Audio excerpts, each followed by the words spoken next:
Hello दोस्तों, good evening, नमस्कार, सत श्री अकाल, आदाब। कैसे हैं आप सभी? उम्मीद करूंगा बिल्कुल मजे में और ठीक ठाक होंगे। रेडियो उड़ान पर आज मैं हूं आपके साथ पुनीत, प्रोग्राम कम्युनिटी कलर्स। कैसे हैं आप सभी?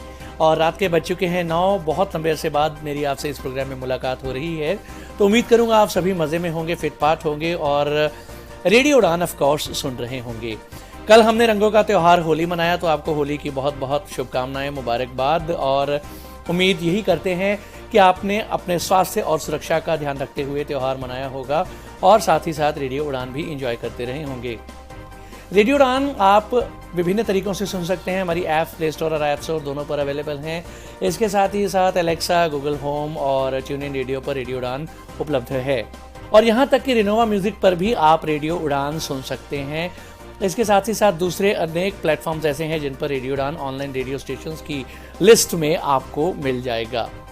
हमारा फेसबुक पेज लाइक कीजिए www.facebook.com/रेडियो उड़ान। ट्विटर पर हमें फॉलो कीजिए, लिंक्डइन पर हमें फॉलो कीजिए, इंस्टा पर हमें फॉलो कीजिए और यूट्यूब पर हमारा चैनल सब्सक्राइब करना न भूलें, ताकि आपको रेडियो उड़ान के प्रोग्राम से रिलेटेड या इवेंट से रिलेटेड लेटेस्ट अपडेट्स आप तक पहुंचती रहें। आजकल रेडियो उड़ान पर उड़ान आइडल का दौर जारी है। उड़ान आइडल के ऑडिशन राउंड्स चल रहे हैं और आप सबके बहुत अच्छे फीडबैक्स आ रहे हैं, हर तरह के सजेशंस भी आ रहे हैं, जिसके लिए हम आपके तहे दिल से शुक्रगुजार हैं। हम इतना सब कर पाते हैं, ये सब आपके प्यार और दुआओं की बदौलत ही कर पाते हैं।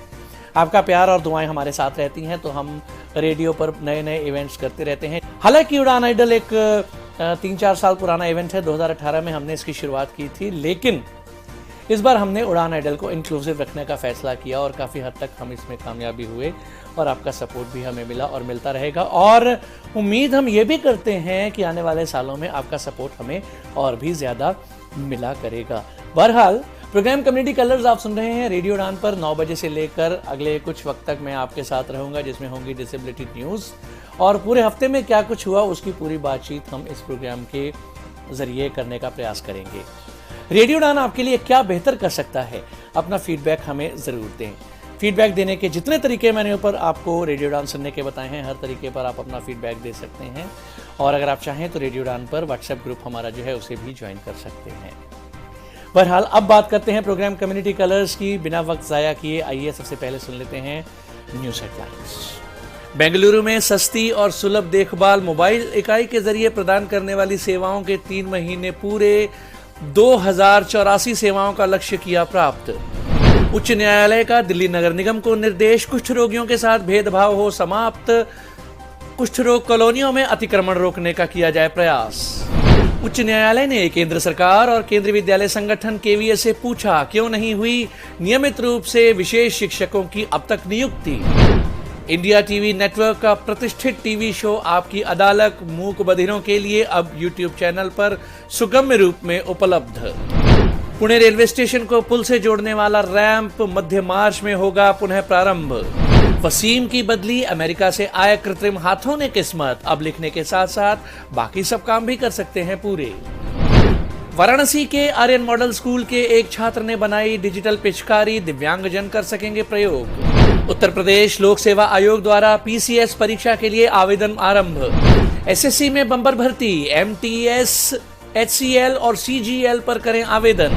दिल्ली उच्च न्यायालय द्वारा दिल्ली सरकार को निर्देश, सीधी भर्ती से भरा जाए दिव्यांगजन के लिए कोटा। दिव्यांगजन की भारतीय क्रिकेट टीम ने नेपाल को 3 मैचों की सीरीज में 3-0 से हराया। वीवो ने चाइना में इंटरप्रेटर नाम की ऐप लॉन्च, मूक बधिरों के लिए होगी लाभदायक।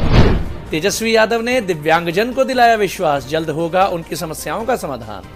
न्यूज हेडलाइंस के बाद बारी आती है डिटेल्ड न्यूज बुलेटिन की, लेकिन इससे पहले एक छोटा सा ब्रेक के बाद वापस आएंगे। सुनते रहिए programme community colours only on radio Udaan, a flight of life. Hello from Hidden Voices. One vision, one voice. And that has led to more than 1,000 hidden voices getting together to empower visually impaired and economically challenged children and adults across India by opening up the world of books to them. Hidden Voices is a unique reading charity founded by Miss Devi Krishna and co-founded by Miss Maitreyi Rajdev on 28 April 2019. an experienced psychotherapist and a counselor with proficiency in the diverse domains of education and human resource management. Ms. Devi has roped in volunteers from across India to read out and create audiobooks in various languages. With Mr. Sudhish P. as a partner and Ms. Cincy Thomas as its president, Hidden Voices now has a total of more than 1,500 in-house readers and is linked with many clubs from JNU, Pune and South India, which gives it more than 3,000 readers. It has volunteers as young as 5 years to as experienced as 82 years. The readers are divided into groups according to age and the language chosen. Hidden Voices has now a steady inventory of books, both informative and fictional, in almost 20 languages. The audiobooks have been utilized by various institutions and groups like Fergusson College Pune, Lit the Light, Duty, Madras Club, etc. More than 50,000 lives have been touched and enriched by this program. For more information, send us an email on hiddenvoices2020@gmail.com. Program में आप सभी का स्वागत। Detailed news bulletin जारी है। एक सस्ती और सुलभ देखभाल अपनी मोबाइल इकाई के जरिए प्रदान करने वाली पुनर्वास समर्थन सेवा अपनी शुरुआत नवंबर 2022 से 710 मरीजों की सेवा करते हुए 2084 सेवाओं का लक्ष्य प्राप्त कर चुकी है। APD अर्थात association for people with disability और ABB इंडिया के सहयोग से इस पुनर्वास सेवा का संचालन किया जा रहा है। अपने आप में यह एक अनूठी पहल है। इसका लक्ष्य अगले 1 साल में लगभग 3000 विकलांगों तक अपनी पहुंच बनाना है। इसमें फिजियोथेरेपी, ऑक्यूपेशनल थेरेपी, काउंसलिंग सहायता, उपकरण मापन फिटमेंट, सामाजिक सुरक्षा, जीविका अवसरों के लिए रेफरल शिक्षा, चिकित्सा व शल्य चिकित्सा के लिए विशेषज्ञ दल शामिल हैं। इस परियोजना को CSR के एक भाग के रूप में ABD इंडिया द्वारा वित्त पोषित किया गया है। अपने आप में यह एक अनूठी पुनर्वास परियोजना है। गत 3 महीनों में ROW बेंगलुरु के रूरल और अर्बन बहुत से एरियाज में सक्रिय रहा है। इस मोबाइल ऐप के यदि विशेष फीचर्स की अगर हम बात करें तो इनमें अर्ली इंटरवेंशन रूम जो कि विजुअल और ऑडिटरी एड्स के लिए बनाया गया है। इसके अलावा बस के पीछे व्हीलचेयर यूजर्स के लिए बनाई गई एक हाइड्रोलिक लिफ्ट ताकि उनके लिए इस इकाई तक पहुंच आसान बनाई जा सके और इसके साथ ही पूरी तरह सक्रिय इलेक्ट्रोथेरेपी सेंटर जो पीड़ा निवारक केंद्र के रूप में काम करता है स्थापित किया गया है। उच्च न्यायालय ने दिल्ली नगर निगम को कहा है कि कुष्ठ रोग से ठीक हुए व्यक्तियों को मुख्य धारा में वापस लाने के लिए कार्य किए जाने चाहिए ताकि उन्हें उनकी कॉलोनियों से बेदखल न किया जा सके। हाल के आदेश में उच्च न्यायालय ने यह भी कहा कि कुष्ठ रोगियों को दिव्यांगजन कोटा के तहत नियुक्तियां देने पर विचार किया जाना चाहिए और यह सुनिश्चित किया जाना चाहिए कि लोगों को इस संदर्भ में जागरूक किया जा सके ताकि कुष्ठ रोगियों के साथ किसी प्रकार का भेदभाव न हो। कुष्ठ रोग कॉलोनी, कुष्ठ रोग परिसर ताहिरपुर के लोगों द्वारा कब्जा वाली शीर्षक याचिका को खारिज करते हुए उच्च न्यायालय ने दिल्ली नगर निगम को यह सुनिश्चित करने को कहा कि यहाँ रहने वाले लोगों के साथ किसी प्रकार का भेदभाव न हो और इस कॉलोनी में किसी प्रकार का अतिक्रमण न हो। मुख्य न्यायाधीश श्री सतीश चंद्र शर्मा व न्यायमूर्ति श्री सुब्रमण्यम स्वामी की पीठ ने कहा कि रिकॉर्ड्स में मौजूद सामग्री यह इंगित करती है कि कुष्ठ रोग एक लाइलाज बीमारी है। यदि कोई व्यक्ति एक बार इससे ठीक हो जाता है तो यह सुनिश्चित करने के लिए कदम उठाए जाने चाहिए कि उस व्यक्ति का पुनर्वास हो। हालांकि यह अदालत याचिकाकर्ता द्वारा कुष्ठ रोग कॉलोनियों में अवैध कब्जा शीर्षक याचिका के अनुदान को प्रार्थना को स्वीकार करने की स्थिति में नहीं है। यदि कोई कुष्ठ रोगी एक बार ठीक हो जाता है तो वह उस कुष्ठ रोग कॉलोनी को छोड़ने की स्थिति में होना चाहिए। उसके पुनर्वास के लिए कदम उठाए जाने चाहिए। अदालत ने यह भी कहा कि किसी भी व्यक्ति को उस कॉलोनी में रहने का टाइटल पीढ़ी दर पीढ़ी नहीं दिया जा सकता, हालांकि कुष्ठ रोग से ठीक होने वाले व्यक्ति की अगली पीढ़ियां उस रोग से प्रभावित न हों। अदालत पूर्वोत्तर दिल्ली में बनाई गई एक कुष्ठ रोग कॉलोनी गांधी कुष्ठ आश्रम के एक निवासी की याचिका पर सुनवाई कर रही थी। याचिकाकर्ता अब इस बीमारी से मुक्त हो चुका है। इस याचिका में यह घोषणा करने की मांग की गई थी कि कुष्ठ रोग से ठीक हुए व्यक्ति भी समाज के समान सदस्य हैं और उनके द्वारा कुष्ठ कॉलोनियों में जमीन अधिग्रहण संबंधी भेदभाव करना भारतीय संविधान के अनुच्छेद 21 का उल्लंघन है। इस संदर्भ में एक घोषणा पत्र भी मांगा गया था, जिसमें मांग की गई थी कि कुष्ठ रोगियों को ऐसी कॉलोनीज में जमीन पर कब्जा करने और रखने का संविधान के अनुच्छेद 21 के अंतर्गत अधिकार है। न्यायालय ने कहा कि यदि उन लोगों को उन जमीनों का मालिकाना हक दे दिया जाता है और यदि वे कुष्ठ रोग से पीड़ित भी नहीं होते हैं, तो इन कॉलोनियों को बनाने का उद्देश्य विफल हो जाएगा। अदालत ने कहा कि अदालत याचिकाकर्ता के इस विचार से सहमत है कि कुष्ठ रोगियों के साथ भेदभाव भारतीय संविधान के अनुच्छेद 14 और 21 के अनुसार भेदभाव है, अतः उनके पुनर्वास के लिए और उन्हें मुख्य धारा में वापस लाने के लिए कार्य किया जाना चाहिए।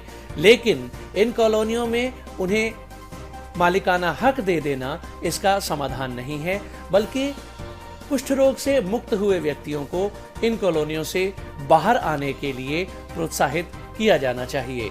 अदालत ने कहा कि हालांकि वह याचिकाकर्ता के मुद्दे से सहानुभूति रखती है, लेकिन जमीन का मालिकाना हक दे देना अतिक्रमण के मुद्दे का समाधान नहीं है। हालांकि यह अदालत दिल्ली नगर निगम को यह सुनिश्चित करने का निर्देश देती है कि इन कुष्ठ रोग कॉलोनियों में किसी भी प्रकार का अतिक्रमण न हो और कुष्ठ रोगियों के साथ किसी प्रकार का भेदभाव न किया जाए। केंद्रीय विद्यालय में विशेष शिक्षकों की नियमित नियुक्ति के लिए 1239 पदों के सृजन न करने पर उच्च न्यायालय द्वारा केंद्र सरकार व केंद्रीय विद्यालय संगठन KVS को फटकार लगाई गई है। न्यायालय ने केंद्र सरकार व केंद्रीय विद्यालय संगठन KVS से पूछा है कि आदेश जारी होने के बावजूद विद्यालयों में विशेष शिक्षकों की नियुक्ति अब तक क्यों नहीं हुई। न्यायालय द्वारा 17 नवंबर को दृष्टिबाधित छात्र छात्राओं, मूक बधिर छात्र छात्राओं व अन्य दिव्यांग छात्र छात्राओं को समुचित शिक्षा प्रदान करने के लिए विशेष शिक्षकों की नियुक्ति का आदेश जारी किया गया था। मुख्य न्यायाधीश श्री सतीश चंद्र शर्मा व न्यायमूर्ति श्री सुब्रमण्यम प्रसाद द्वारा केंद्र सरकार व केंद्रीय विद्यालय संगठन को केंद्रीय विद्यालयों में विशेष शिक्षकों की नियुक्ति के लिए 1239 पदों के सृजन के लिए 4 सप्ताह का समय दिया है। साथ ही न्यायालय द्वारा केंद्र सरकार व केंद्रीय विद्यालय संगठन से यह पूछा गया है कि पिछले आदेश का पालन अब तक क्यों नहीं किया गया। मामले की सुनवाई के दौरान याचिकाकर्ता के अधिवक्ता श्री अशोक अग्रवाल व कुमार उत्कर्ष द्वारा न्यायालय को बताया गया कि विशेष आवश्यकता वाले बच्चे अब इंक्लूसिव एजुकेशन अर्थात समावेशी शिक्षा प्राप्त करने के लिए और अधिक इंतजार नहीं कर सकते। केंद्रीय विद्यालयों और केंद्र सरकार को इस संदर्भ में संवेदनशील होने की आवश्यकता है। हिंदुस्तान में छपे इस समाचार के अनुसार अपने पिछले आदेश में उच्च न्यायालय द्वारा केंद्र सरकार व केंद्रीय विद्यालय संगठन KVS को विद्यालय में विशेष शिक्षा वाले छात्रों को समावेशी शिक्षा प्रदान करने के लिए विशेष शिक्षकों की नियुक्ति के लिए 1239 पदों के सृजन का आदेश दिया गया था। इंडिया टीवी का प्रतिष्ठित शो आपकी अदालत अब उनके YouTube चैनल पर सुगम शैली में उपलब्ध रहेगा। यह पहल नेटवर्क के दिव्यांगजन के लिए समावेशी एवं सुगम वातावरण के निर्माण के अंतर्गत की गई है। नेटवर्क द्वारा एक विशेष आवश्यकता वाली लड़की वर्षा का एक विज्ञापन भी बनाया गया था, जिसमें वह कार्यक्रम को सांकेतिक भाषा द्वारा व्यक्त करती हुई दिखाई गई है। अपने इसी विज्ञापन के कारण सोनू सूद की अगली फिल्म में वर्षा को भूमिका की पेशकश भी की गई थी।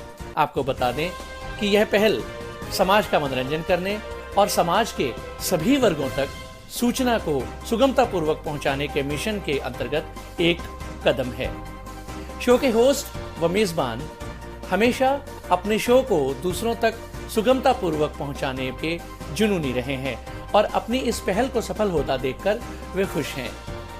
शो के मेजबान रजत शर्मा ने कहा, मीडिया और मनोरंजन सभी के लिए सुलभ होना चाहिए, साथ ही यह विशेष समुदाय के व्यक्तियों के लिए रोजगार का स्रोत होना चाहिए। उन्होंने कहा कि हमें उम्मीद है कि अपनी इस पहल के माध्यम से हम दिव्यांगजन के प्रति समावेश और समानता का वातावरण तैयार करने में सक्षम होंगे। नेटवर्क की प्रबंधन निर्देशक श्री ऋतु धवन ने कहा कि हम मानते हैं कि मीडिया और मनोरंजन तक सभी की पहुंच होनी चाहिए। YouTube पर एक्सेसिबिलिटी की टेक्निक ने बधिर जन को शो को समझने में सक्षम बनाया है। हम आशा करते हैं कि यह पहल सभी बाधाओं को तोड़ने और एक समावेशी व सुगम वातावरण तैयार करने में महत्वपूर्ण भूमिका निभाएगी। यहाँ आपको यह जानकारी दे दें कि आपकी अदालत भारतीय टीवी चैनल्स में सबसे लंबे समय तक चलने वाले शोज में से एक रहा है। आपकी अदालत 1993 में अपनी स्थापना के बाद से लेकर अब तक 1000 से अधिक विभिन्न व्यक्तित्वों के साक्षात्कार कर चुका है, जिनमें शक्तिशाली राजनेता, गायक, फिल्म सुपरस्टार, आध्यात्मिक गुरु आदि सम्मिलित हैं। आपकी अदालत ही एक ऐसा कार्यक्रम है जिसमें हर कोई रजत शर्मा के सवालों के जवाब देने में हिचकिचाता नहीं है और रजत शर्मा भी अपने चेहरे पर मुस्कान लिए सवाल करते हैं।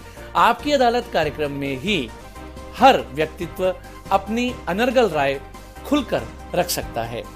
इसके अलावा अब दुनिया भर के दर्शक अमेरिका और संयुक्त अरब अमारात में भी इस कार्यक्रम को देख सकेंगे।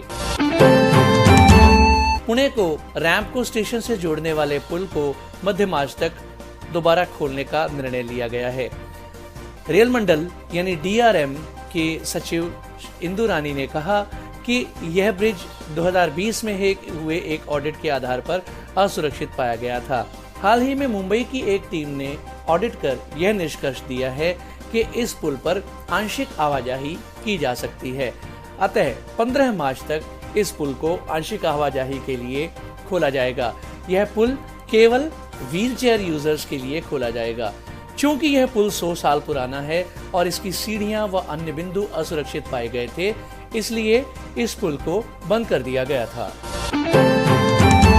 बीते कई सालों से अपने पैरों से अपनी किस्मत की इबारत लिख रहे वसीम की किस्मत अमेरिका से आए कृत्रिम हाथों ने बदल दी। अब वह न अपने इन हाथों से लिख रहा है बल्कि अपने दूसरे कार्य भी कर रहा है। वसीम पिछले कई वर्ष पहले एक हादसे का शिकार हुआ था। करंट में उसके दोनों हाथ झुलस गए थे और वह दोनों हाथों से दिव्यांग हो गया। वसीम ने खुद को मजबूर की बजाय मजबूत बनाया। उसने पैरों से लिखना शुरू किया। अपनी इसी मजबूती के दम पर उसने कई प्रतियोगिताओं में भाग लिया और प्रथम स्थान प्राप्त किया। उसकी इसी प्रतिभा को देखते हुए प्रशासन आगे आया और जन सहयोग से बनाए गए कोष से उसे कृत्रिम हाथ लगवा दिए गए। अगस्त 2020 में पूर्व जिला अधिकारी श्री आंजनेय कुमार के सहयोग से इस कोष को पहली बार बनाया गया था, जिसमें मिशन मुस्कान को सम्मिलित किया गया था, जिसके अंतर्गत किसी भी बीमारी से ग्रस्त बच्चों का इलाज किया गया था। तत्पश्चात वर्तमान में इसमें मिशन समर्थ को सम्मिलित किया गया है, जिसमें दिव्यांग बच्चों की सर्जरी की जाती है। दिल्ली के एक ऑर्थोपेडिक सेंटर में वसीम को ये कृत्रिम हाथ लगाए गए हैं। ये कृत्रिम हाथ अमेरिका से आए हैं, जो दिमाग के सिग्नल्स को रीड करते हैं और इसके अनुसार कार्य करते हैं। इनमें एक विशेष प्रकार का सेंसर लगा हुआ है। जिला कार्यक्रम अधिकारी श्री राजेश कुमार ने कहा कि इस कोष का सदुपयोग हो रहा है, जिसका प्रमाण है वसीम जैसे ये बच्चे। वसीम की तरह ही अन्य दूसरे 11 बच्चों की सर्जरी करवाई जानी है।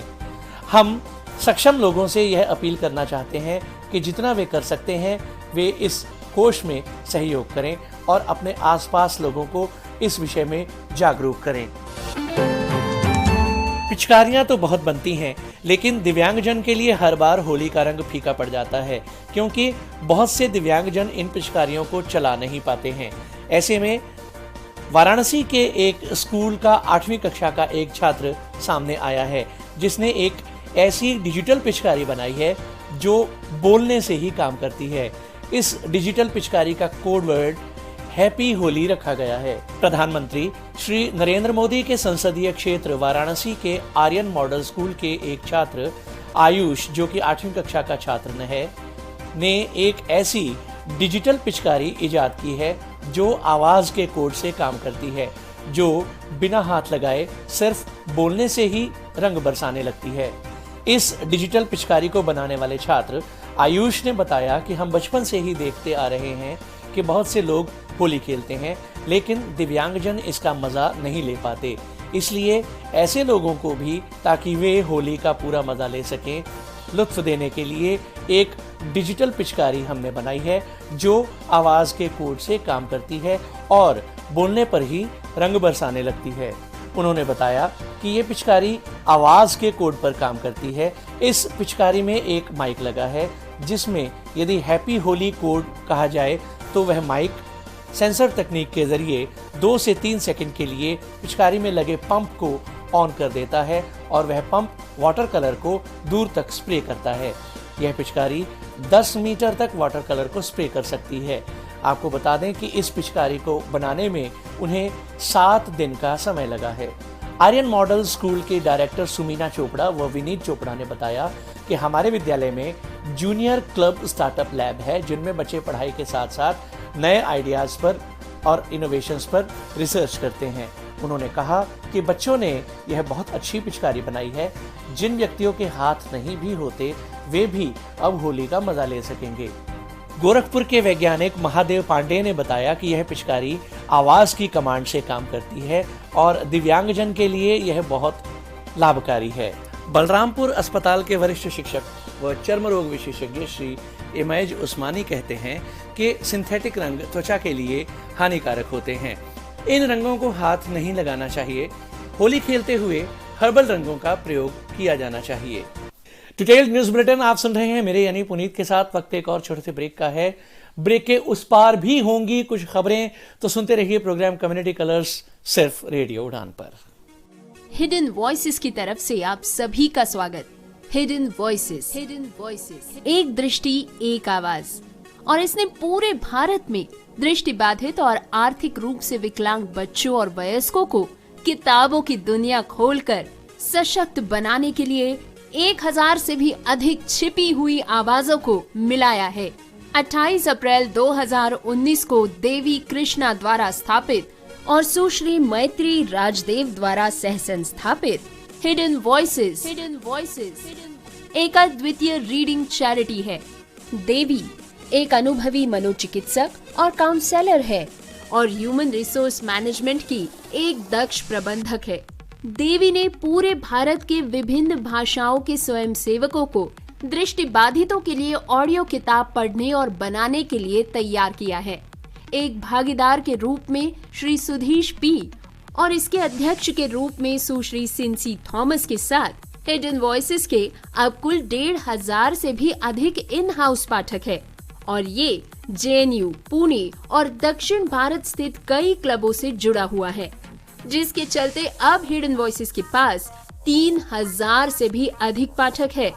इसमें सबसे छोटे पाठक 5 साल की उम्र से लेकर सबसे बड़े पाठक 82 साल के अनुभव वाले स्वयंसेवक है।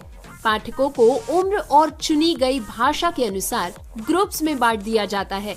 हिडन वॉइसेस के पास अब लगभग 20 भाषाओं में जानकारी पूर्ण और काल्पनिक दोनों ही तरह की पुस्तकों की एक सूची तैयार है। इन ऑडियो पुस्तकों का उपयोग विभिन्न संस्थानों और समूहों जैसे कि Fergusson College Pune, Lit the Light, Dyuti, Madras Club आदि द्वारा किया गया है। इस कार्यक्रम ने 50,000 से भी अधिक लोगों की जिंदगी को समृद्ध बनाया है। अधिक जानकारी के लिए हमें ईमेल करें hiddenvoices2020@gmail.com पर। बहुत बहुत स्वागत, खुशामदीद। खबरों का दौर जारी है, आइए सुनते हैं। उत्तर प्रदेश लोक सेवा आयोग द्वारा आयोजित कराई जाने वाली PCS परीक्षा के लिए आवेदन जारी कर दिए गए हैं। ये फॉर्म www.uppsc.up.in पर जारी किए गए हैं। आपको बता दें कि इन परीक्षाओं में भाग लेने के लिए उम्मीदवार को किसी भी विषय में स्नातक होना आवश्यक है। यदि आयु सीमा की इसमें बात करें तो अभ्यर्थियों के लिए कम से कम आयु सीमा 1 जुलाई 2023 तक 21 वर्ष होनी चाहिए। आम व्यक्तियों के लिए अधिकतम आयु सीमा 40 वर्ष व दिव्यांगजन के लिए आयु सीमा 55 वर्ष से अधिक नहीं होनी चाहिए। अब पीसीएस परीक्षा से संबंधित आवेदन करने की मुख्य तिथियों पर बात कर लेते हैं। आवेदन आरंभ होने की तिथि 3 मार्च 2023 अर्थात 3 मार्च से फॉर्म वेबसाइट पर उपलब्ध हैं। परीक्षा शुल्क बैंक में जमा करने की अंतिम तिथि 3 अप्रैल 2023 है व आवेदन करने की अंतिम तिथि 6 अप्रैल 2023। अधिक जानकारी के लिए आप यूपीपीएससी की वेबसाइट www.uppsc.up.in विजिट कर सकते हैं। सरकारी नौकरी के इच्छुक अभ्यर्थियों के लिए एसएससी स्टाफ सिलेक्शन कमीशन यानी कर्मचारी चयन आयोग द्वारा 5,369 पदों के लिए बम्पर नियुक्तियां निकाली गई हैं। ये नियुक्तियां 6 मार्च 2023 से आरंभ हो चुकी हैं, अर्थात 6 मार्च 2023 से इन पदों के लिए आवेदन आरंभ हो चुके हैं। आवेदन करने की अंतिम तिथि 27 मार्च 2023 है। आवेदन करने के लिए आप देखें www.ssc.nic.in।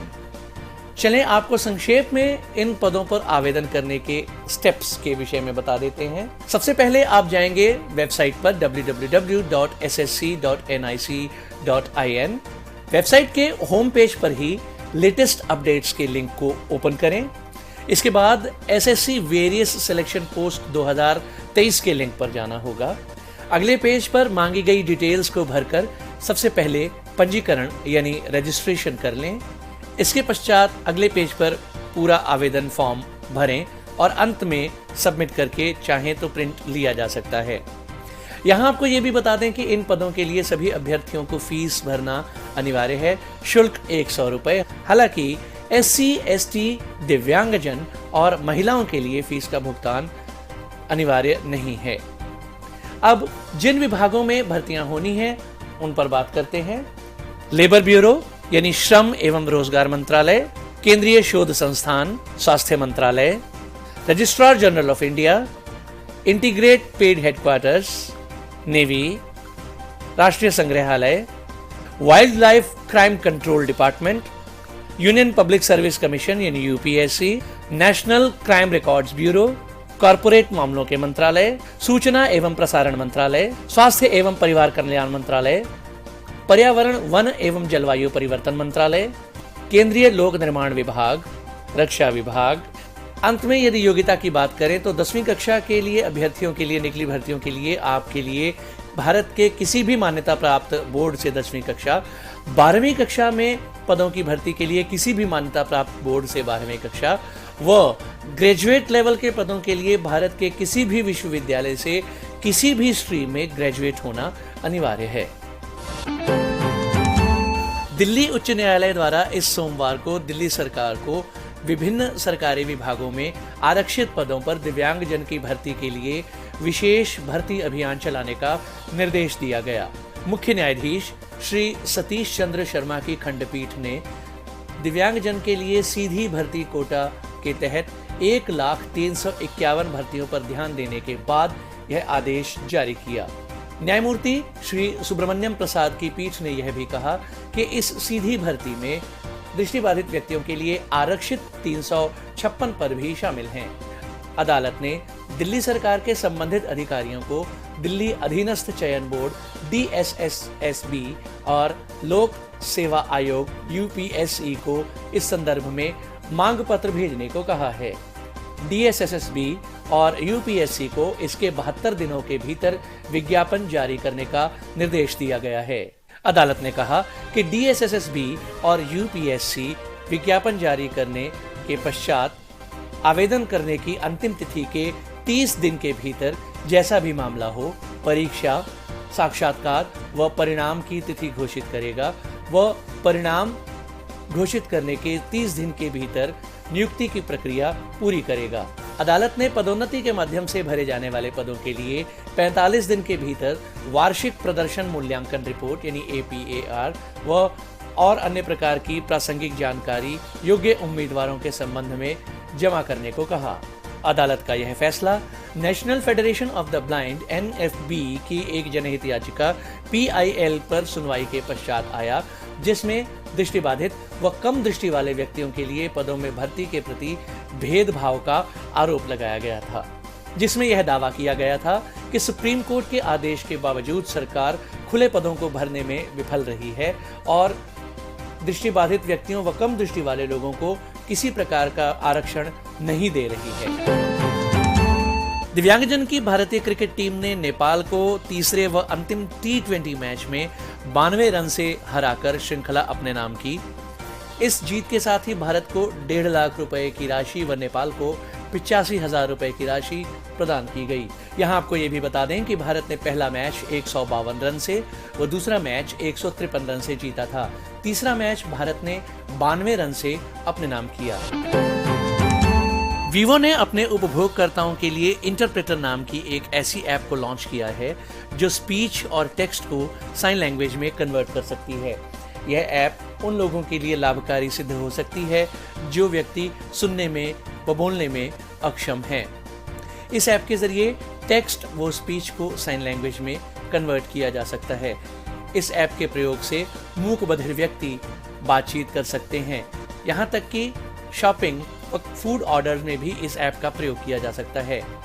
इस ऐप के फीचर्स की यदि बात करें तो इस ऐप के जरिए स्पीच को टेक्स्ट में, स्पीच को साइन लैंग्वेज में और टेक्स्ट को साइन लैंग्वेज में परिवर्तित किया जा सकता है। फिलहाल इस ऐप को चीन में लॉन्च किया गया है।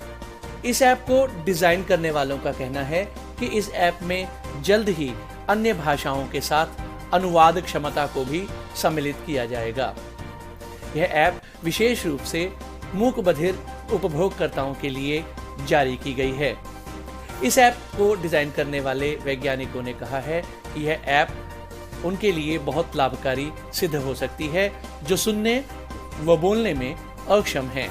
आपको यहाँ ये भी बता देना आवश्यक है कि एक लंबे समय से इस तरह की ऐप की आवश्यकता पड़ती रही थी, लेकिन कोई सटीक ऐप अब तक उपलब्ध नहीं था।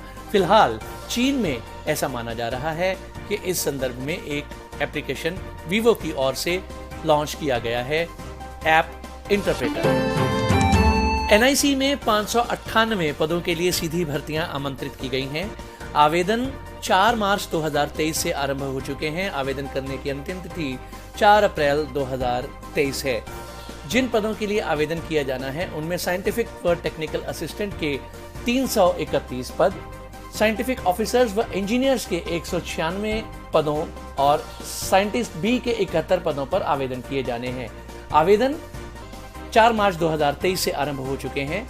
आवेदन फॉर्म भरने की अंतिम तिथि 4 अप्रैल 2023 है। आवेदन भरने के लिए NIC की रिक्रूटमेंट वेबसाइट recruitment.nic.in पर विजिट किया जा सकता है। यहाँ डायरेक्ट लिंक के जरिए जॉब एप्लीकेशन फॉर्म को ओपन करें और अप्लाई करें। आवेदन करने के लिए 800 रुपए का भुगतान अनिवार्य है। हालांकि SC, ST, दिव्यांगजन और महिलाओं के लिए यह भुगतान देय नहीं है। इन पदों पर आवेदन करने के लिए अधिकतम आयु सीमा 4 अप्रैल 2023 तक 30 वर्ष निर्धारित की गई है। हालांकि SC, ST, दिव्यांगजन व महिलाओं के लिए आयु सीमा में छूट भारत सरकार के आयु सीमा नियमों के अनुसार दी जाएगी।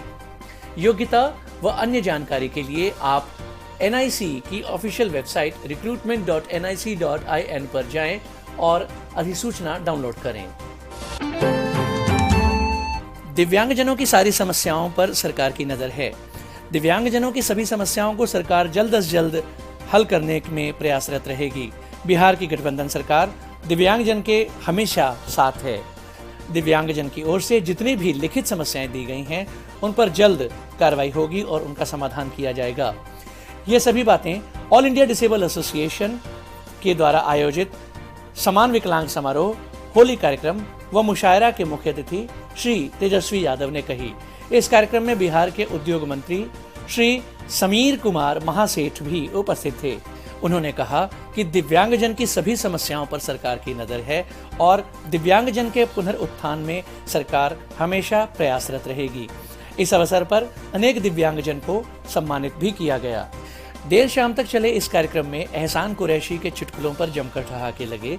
इसके साथ ही प्रसिद्ध शायर जुबैर अली ताबिश ने खूब वाहवाही बटोरी। युवा शायर अक्स समस्तीपुरी, अमीर इमाम, अमृतेश मिश्रा व संगठन के राष्ट्रीय अध्यक्ष श्री प्रवीण कुमार ने अपनी रचनाओं द्वारा लोगों का खूब मनोरंजन किया।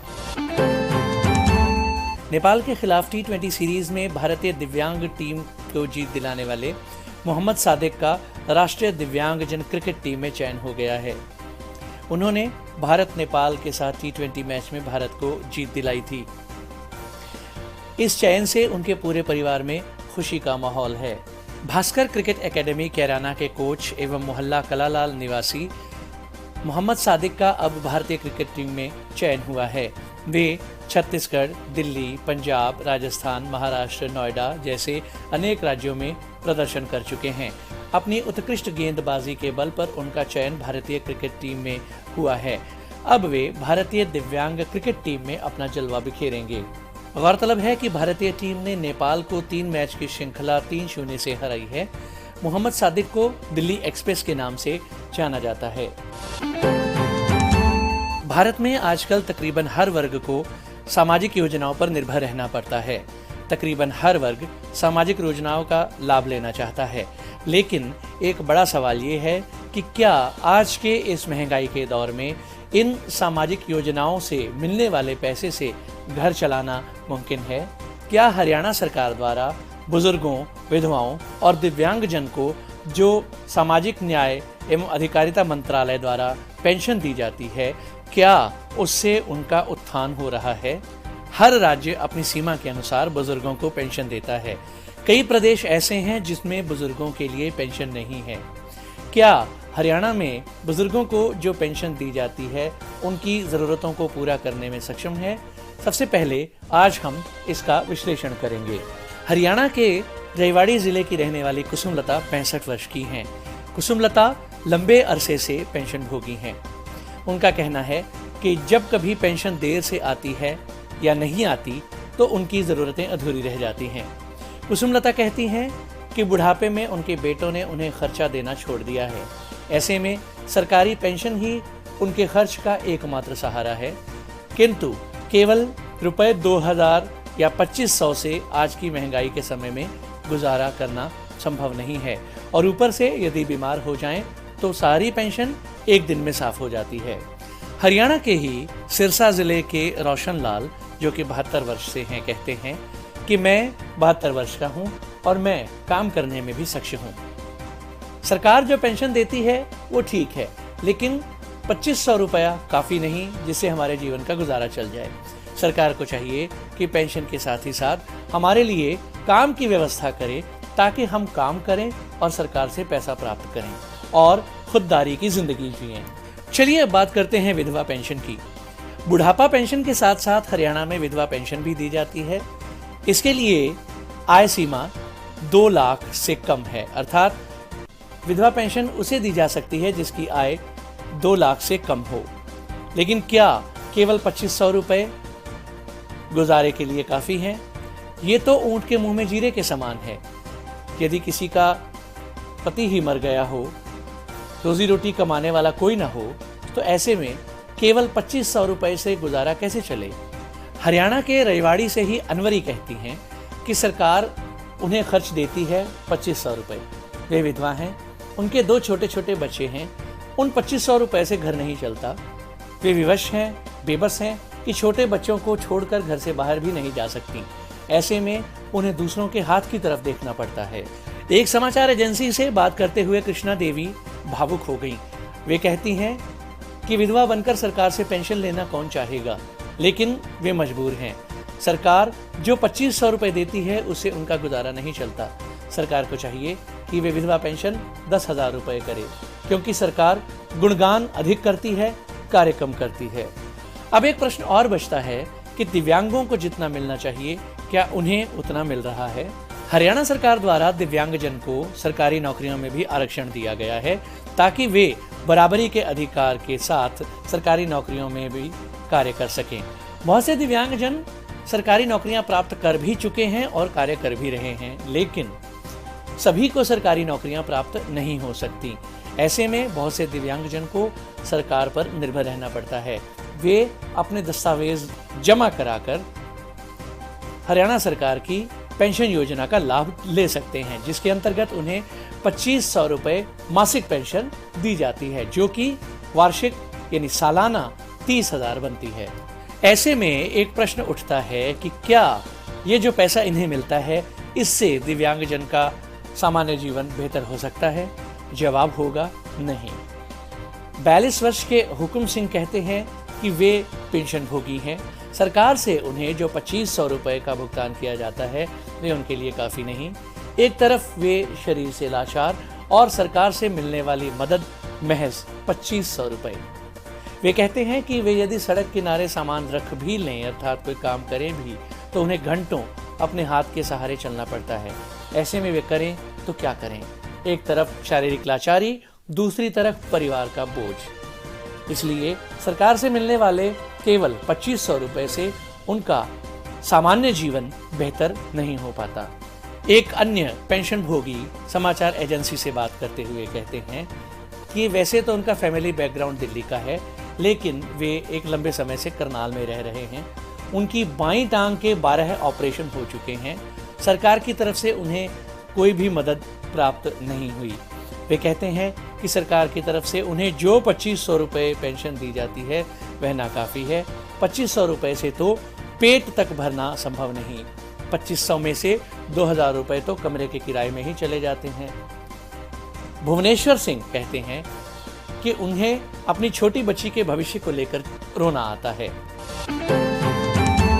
श्री वैष्णो देवी व अमरनाथ मंदिरों में जिस प्रकार दिव्यांगजन को झूलों के माध्यम से दर्शन कराए जाते हैं, उसी प्रकार अब पूरी जगन्नाथपुरी में दिव्यांगजन को झूलों के द्वारा दर्शन कराने के लिए झूलों का डिजाइन तैयार किया जा रहा है।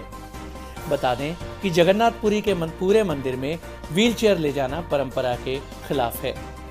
मंदिर प्रबंध समिति के अध्यक्ष श्री दुर्गा प्रसाद दास महापात्रा ने बताया कि दिव्यांगजन को मंदिर के उत्तरी द्वार से दर्शन के लिए झूलों के द्वारा ले जाए जाने के लिए झूलों का डिजाइन तैयार किया जा रहा है। श्री महापात्रा ने बताया कि इस संदर्भ में जो बैठक हुई है वह अभी प्रारंभिक बैठक है। इस बैठक में चर्चा की गई है कि दिव्यांगजन किस प्रकार मंदिर की परंपराओं व आचार विचार को ध्यान में रखते हुए भगवान के दर्शन कर सकते हैं।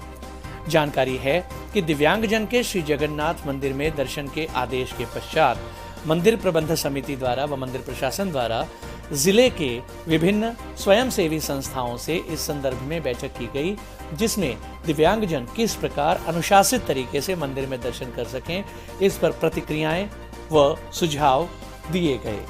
आपको बता दें कि मंदिर में भीड़ कम होने पर जय विजय द्वार यानी उत्तरी द्वार से दिव्यांगजन को झूलों के माध्यम से दर्शन कराने का निर्णय लिया गया है। दर्शन भीड़ कम होने के समय कराए जाएंगे।